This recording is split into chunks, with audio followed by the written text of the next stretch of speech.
Hey guys, it's Missy Wolf, and I'm here with Billy Sheehan from Mr. Big. How are you?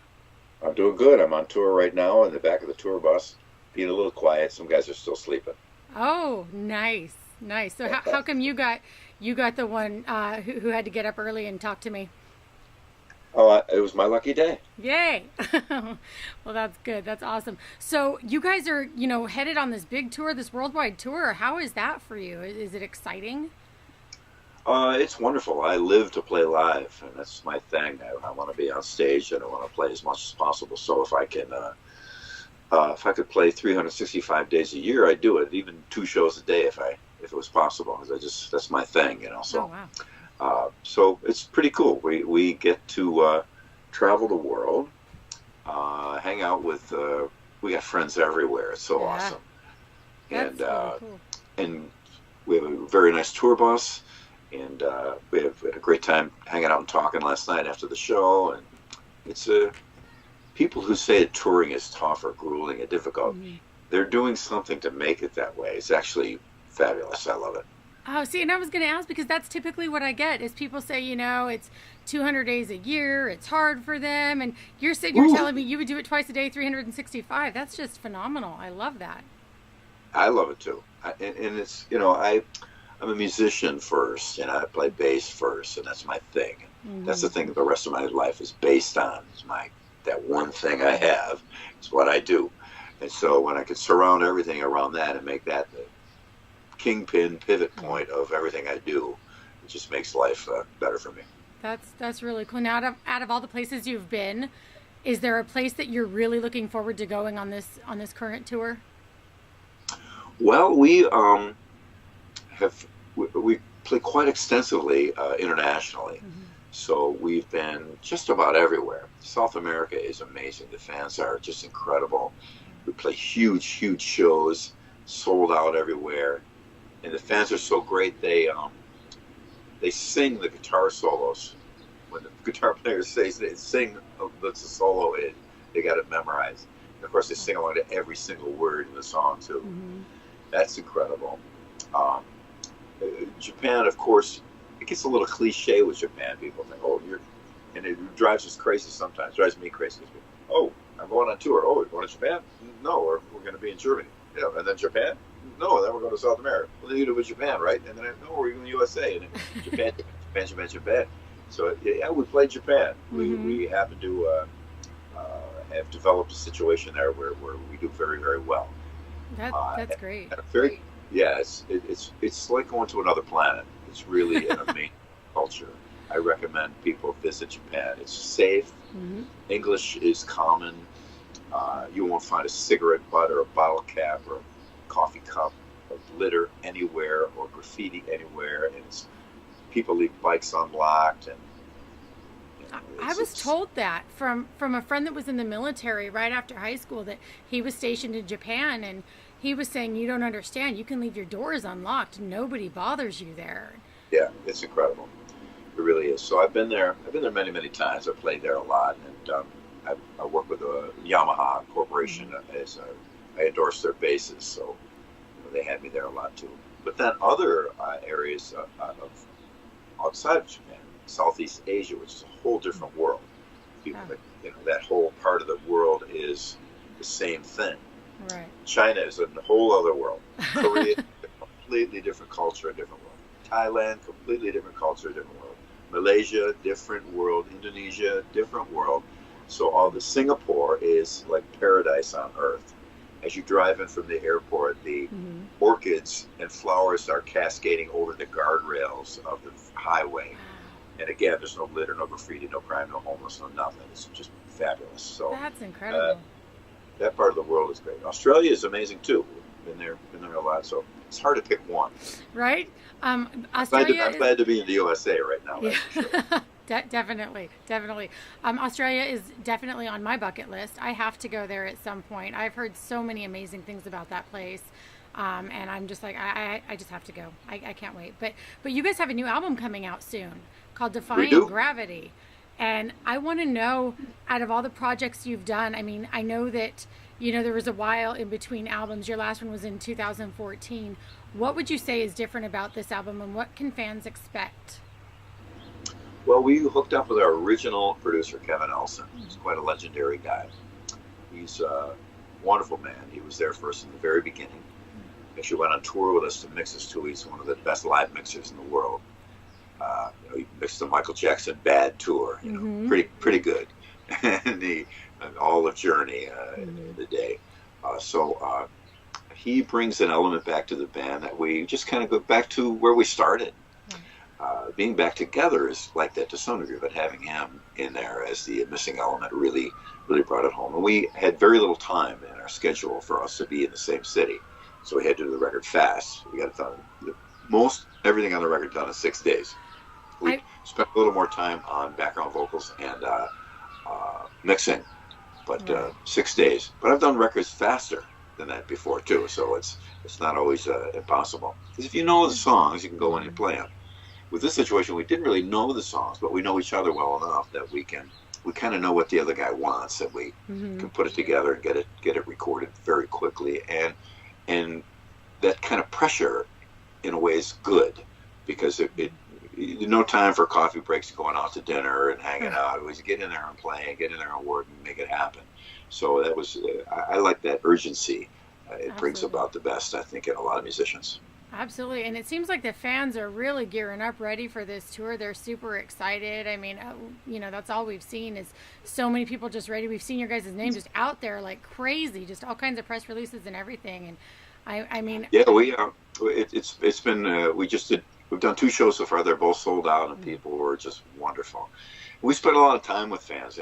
They do the official meet and greet, which I'm not necessarily a fan of, because I do my own meet and greet. When I go outside, I hang with everybody and meet and greet everybody for free. So, but I know that some people like the official thing where you come in and take a official photo and all that verified, certified official stuff. That's cool. Yeah. They like their lanyards and their wristbands and the the looks from the other fans who don't have that. Yeah, I know. It's funny. I was there a few times back in the day where it was just so exciting to be in that group that got to participate. Not everybody did, but I love that you said that you hang out with everybody afterwards, because you know what? The fans are what keep you going. The fan, to me anyways, I mean, that's why you're here. You're here because you love it and you're doing it, but by the same token, they're a huge element to why you're still here, right? I mean... they're a huge element to everything. Without them, I always say, without you, I'm nothing. and in fact, I also say everything I own, my house, my car, everything I have, comes from somebody buying a T-shirt, a ticket, or a CD. Absolutely. So now, once that happens, we're even. You buy a CD, you get the CD, and we're even. I don't owe you anything more. You buy a ticket, you get the show. We're even. That's what you bought, and that's what you got.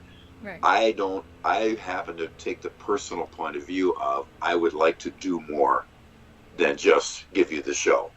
So if somebody needs something or something signed or wants to hang out or take a photo or make me do a video for his friend, or a little bass lesson for his son or whatever, I'm totally into that. And it's how great. I mean, we got, like I said earlier, we have friends all over the place. I'll go to Singapore and I know people there. I go to Berlin and there's friends there that I know. In Paris, we got friends. In London, it's so great. All over Italy. And so it's quite a gift to have. Your job is to do a thing that people all over the world dig it, and you fly around and visit them and have incredible meals and awesome experiences all over the world. It's pretty great. That's awesome. I love that. That's really cool. And I get to see you guys actually coming up here. What was it, on June 12th, I want to say? You're going to be in Nashville. Yes, I am. Yes, and I'm going to be there. It's going to be fun. So maybe I'll actually get to see you after the show. But is there anything else that you're really looking forward to on this tour? Anything that you're looking forward to doing or taking part in? Anything you have coming up that we don't know about? No, I think just the live shows, and each city. Nashville, I'm very, very much looking forward to. I've been there twice in the last 2 weeks. Oh, wow. I was in Victor Wooten's base camp. He had me as a surprise guest because they were discussing with the students, different techniques, and brought me up talking about, Billy Sheehan's technique. And then I walked out on stage as a surprise. We had a great time. He's got an amazing place there. And I was there on some other business too recently. I had a lot of friends in Nashville. Yeah. So I'm glad about being playing there. But we're playing Texas again, which is cool. We don't have a lot of U.S. dates this time. But this tour is scheduled up until the holidays, maybe spill over a little bit into 2018. Oh, okay. So I'm hoping to add a lot more USA shows at some point in the future. We have a situation in the band where we can't necessarily go out and hit it hard and be out there for 3 months in a row. Unfortunately, a situation with our drummer Pat, I don't want to overwork him. Right. It's exhausting for him to be out here.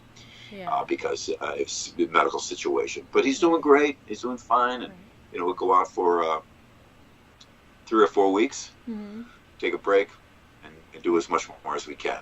So we have to take that. We have to, accommodate him on that. And we're happy to, because we leave no man left behind. And Absolutely. Pat is with us. I'm happy.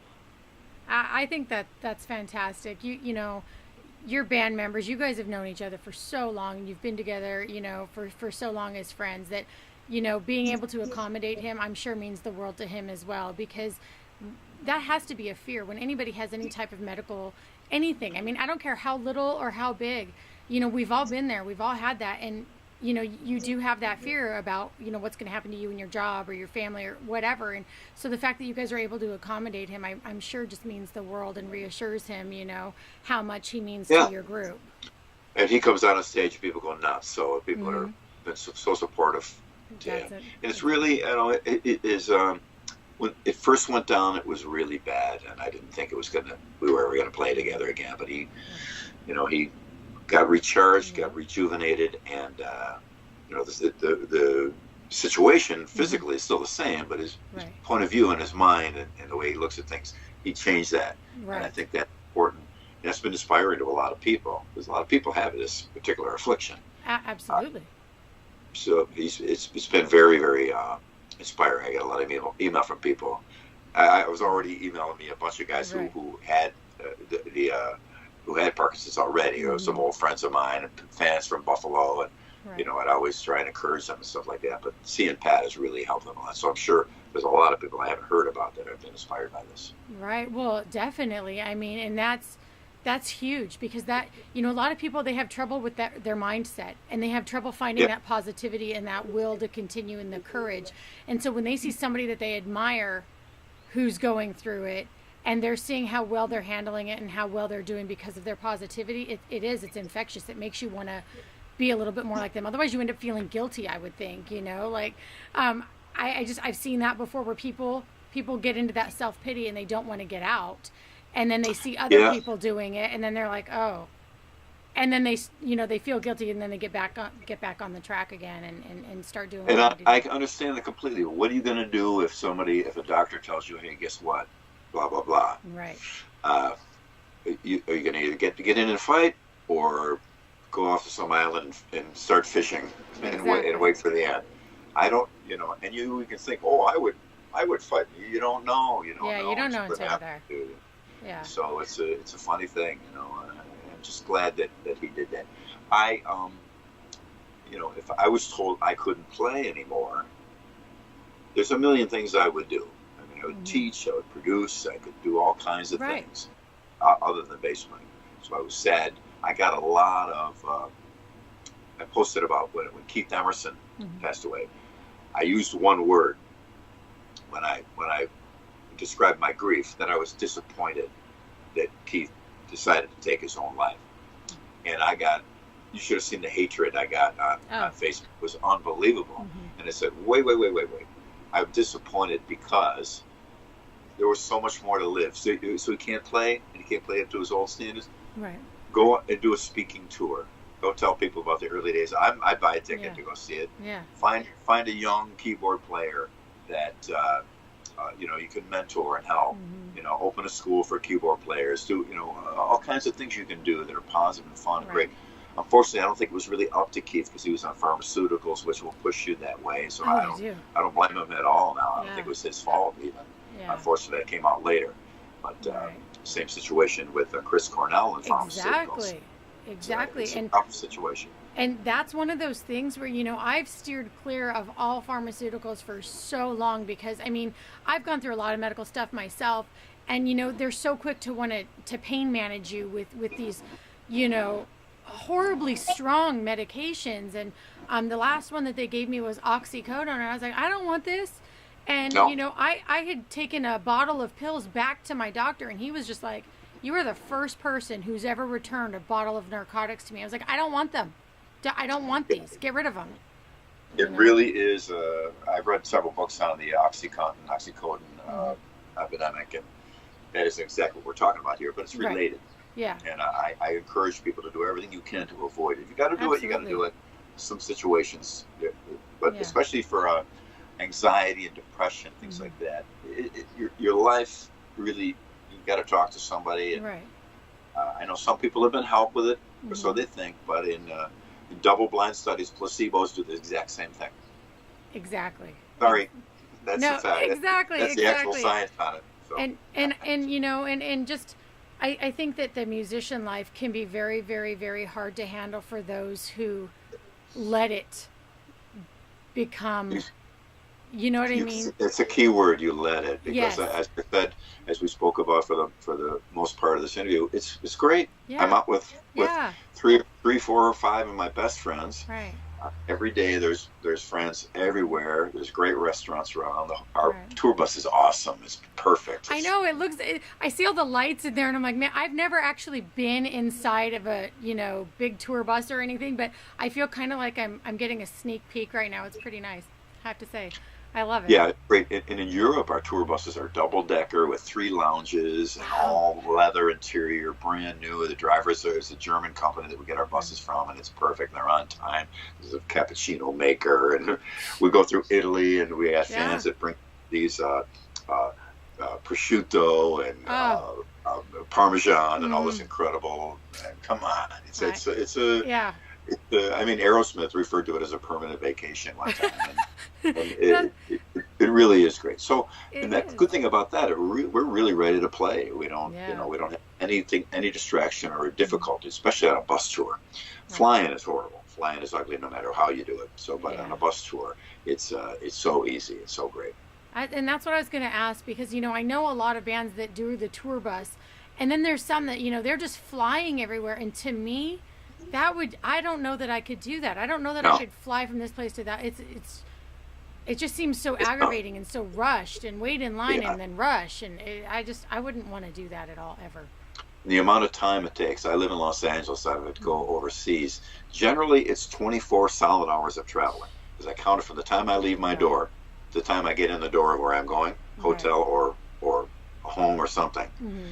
And it's generally 24 hours straight. And flying to Asia, that's Japan's about a 14-hour flight. Australia's a 22-hour flight.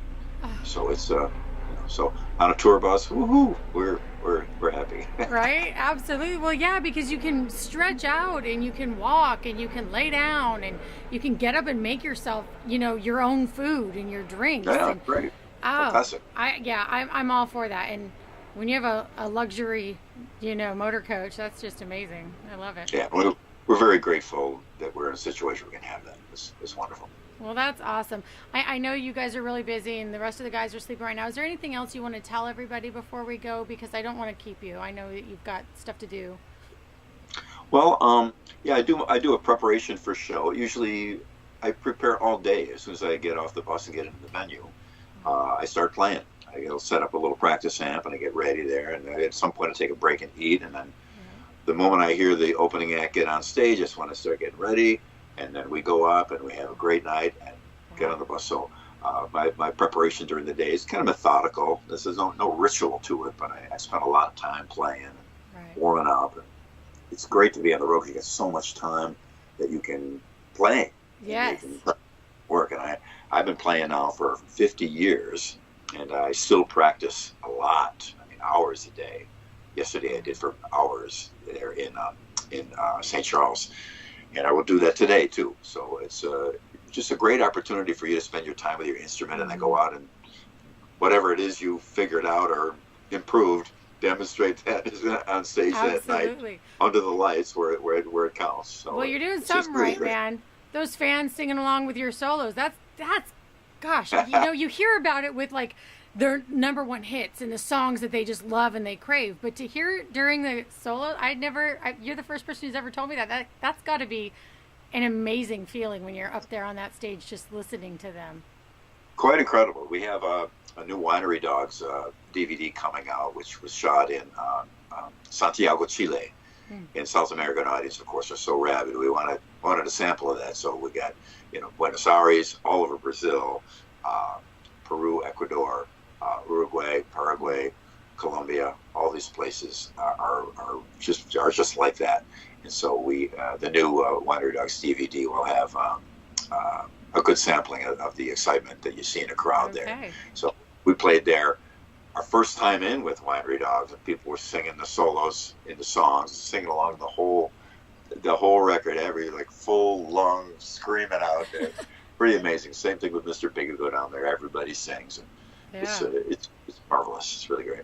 Well, that's awesome. Well, thank you so much for sharing that. So fans have more to look forward to then. They've got the Winery Dogs and they've got your Defying Gravity on July 7th, I believe, is the date that comes out. Mr. Big comes out July 7th. I think the Winery Dogs DVD is August 4th. And I'm very lucky to play with a lot of great players that are my friends in both Mr. Big and the Winery Dogs and a couple other situations also. Yeah. So life is good. I'm very grateful. Absolutely. Well, I am so happy for you. And I can't wait to see you guys when you're here and to rock out with everyone, all the other fans. I'll be there too. I'll be in the crowd. I'm super stoked. I can't wait. But until next time, guys, you heard him. Check it out. I think it's July 7th for Defying Gravity and August 4th, you said? Yes, for Dog Years, the Winery Dogs live in Santiago. Perfect. Well, you guys heard him. Check him out. Until next time, stay tuned. All right. Thank you. Bye-bye. All right.